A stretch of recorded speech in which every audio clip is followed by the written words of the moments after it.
असाच माणूस एक गावाला चालला होता. पहिल्या काळात काही एस टी वाहनं नव्हते. पहिलं कुठल्याही गावाला जायचं असलं तरी चालतच जावं लागं. आणि जाता जाता एक टरबुजाचा त्याला बाग दिसला आणि तिथं शेतकरी टरबुजाची राखण करीत होता. आणि तो माणूस म्हणाला, काय करता इथं? तो म्हणला, टरबुजाची राखण करतोय. का? ते हरणं खातात, डुकरं खातात, त्याच्यामुळं मी राखण करतोय. तो माणूस म्हणतो, देवाला बी काही कळत नाही हो. मला सांगा, ज्या झाडाला कुणी काही खात नाही तसले झाडं मोठे मोठे केलेत. आता हे पहा, हे झाडाला काही बारके फळ येतं, हे मोठं केलंय. मला लिंबाचं झाड आहे. तो म्हणला, काय देवाला बी कळत नाही हो. आता मला सांगा, लिंबाचं झाड आहे, असं टरबुजाचं झाड पाहिजे होतं. आणि हे लिंबाचं झाड आहे का, हे असं हे टरबुजासारखं पाहिजे होतं. मग कसं ढोरांनी खाल्लं असतं, मग कसं डुकरांनी खाल्लं असतं, मग कसं हरणांनी खाल्लं असतं. आणि तो शेतकरी म्हणतो, अरे देव करतोय ते बरोबरच करतोय. तो म्हणतो, नाही, देवाला काही कळतच नाही. पुढे गेला, एका झाडाखाली निवांत बसला लिंबाच्या, आणि एक लिंबुळी पडली त्याच्या डोक्यात. त्यानं वर पाहितलं, म्हणला, लिंबुळी डोक्यात पडली. हा, म्हणला, खरंय राव, त्या माणसाचं बी देवाचं बी. जर मला ह्या ठिकाणी टरबुजाचं असतं तर माझ्या डोक्याचं कसं झालं असतं. खरंय देवाचं. पुढे गेला, एक त्याला देवाचं मंदिर दिसलं. आणि मंदिर दिसल्यानंतर काही जण भीक मागताना दिसले, काही जण देवाला दान करताना दिसले, काही VIP गाड्यात आलेले दिसले, तर काही चालत आलेले दिसले. तो म्हणला, हे काही देवानं बरोबर केलं नाही.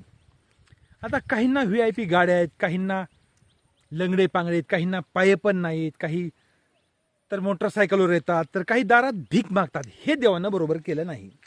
देवाला दर्शन घेताना म्हणला, देवा, तू एक काम कर, माझ्या हातात हे काही दिवस दे, मी बरोबर करतो. देव म्हणले, काय? तू काय करतो? ज्यानं काही केलं नाही त्याला सजा,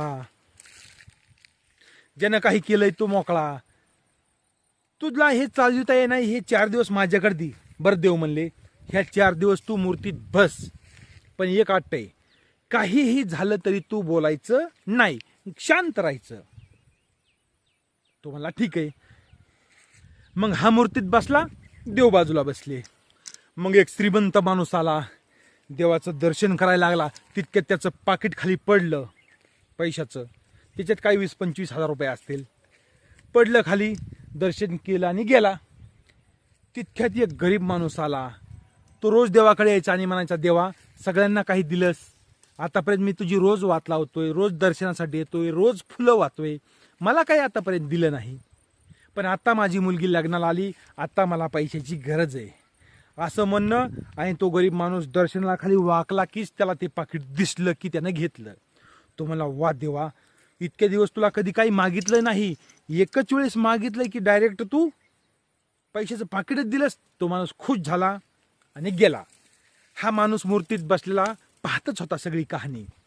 आणि तो माणूस गेला की लगेच दुसरा माणूस, एक मासे धरणार आला, जो समुद्रात मासे धरायचा, तो आला. आणि आल्यानंतर तो देवाला म्हणला, देवा, आज मी मासे धरायला चाललोय समुद्रात, लांब पलीकड फिरायला जाणार आहे, काही वादळापासून लाटापासून मला वाचव. असं देवाचं दर्शन घेतलं आणि निघाला. तेवढा ज्याचं पाकिट हरवलं होतं तो पोलिसांना घेऊन आला की त्याला तो माशावाला दिसला. धरला पोलिसांनी. धरला की म्हणले, पाकिट तुला सापडलंय, तू चल. तितक्यात हा मूर्तीतला माणूस बाहेर आला आणि म्हणाला, नाही नाही नाही नाही नाही, पाकिट या माणसाला सापडलं नाही, पाकिट याच्या अगोदर एक जण आलता त्याला सापडलंय. दिला माशावाला सोडून आणि त्या माणसाकडे गेले आणि पाकिट वापस घेतलं. आणि मग संध्याकाळी देव आले तर म्हणला, देवा, बघा, तुम्हाला काही चालवा येत नाही, मी बघा विनाकारण त्या माशावाल्याला चालवलं होतं आणि पाकिट तर दुसऱ्याच एका गरीबाला सापडलं होतं. आणि मी जर इथं नसतो तर कदाचित नाही, ते त्या माशावाला घेऊन गेलते आणि त्याच्याकडूनच पाकिट वसूल करून घेतलं असतं. देव म्हणाले, लय मोठी चूक केलीस तू, लय मोठी. म्हणला, काय केली? अरे, पाकिट ज्याचं मी हरविलं होतं तो दररोज करोडो रुपये देवाला मागतोय, देवा, माझं हे करोडोचं बिझनेस आहे, हा चांगला चालू दे. पण दानपेटीत कधी रुपया टाकीत नाही. नुसता देवाला नवस करतो, करोडोचा बिझनेस चांगला चालू दे, पण दानपेटीत त्यानं 5 पैसा टाकला नाही, म्हणून त्याचं पाकिट मी हरपिलतं. आणि त्या गरीब बिचारा रोज माझ्या दर्शनाला येतोय. आतापर्यंत त्यानं काही मागितलं नव्हतं आणि त्यानं मुलीच्या लग्नाला पैसे मागितले होते म्हणून त्याला मी पाठवून दिलं होतं आणि ते पाकिट त्याला दिलं होतं. हे बरोबर केलं नाहीस तू. तो मला ते खरं देवा, पण तो माशेवाला बिनकामाचा जेलमध्ये चालला होता ना, तिथं जाण्यासाठी मी वाचविला का नाही? तो मला वाचविला नाही, मारलास तू. तो म्हणता कसं काय? आज समुद्रात मोठ्या मोठ्या लाटा येणार होत्या, त्याचं जहाज डुबणार होतं म्हणून त्याला जेलमध्ये पाठवायचं काम केलं होतं. बघ म्हणले देवा, आता थोड्या वेळात त्याच्या मरणाची खबर येते का नाही? मग थोड्याच वेळात कळालं की जहाज डुबली आणि तो माशेवाला गेला. मग तो माणूस म्हणायला लागला, देवा तुम्ही करता ना हेच बरोबर आहे. माणूस नुसता म्हणतो देवानं असं केलं, देवानं तसं केलं. देव बरोबरच करतोय, पण वेळ लागतोय, लगे लगे तात्काळ नाही. ते काय मुरकुल नाही, तेलात टाकलं की एवढ्याचं एवढं होऊन बाहेर येणार आणि आपण खाणार.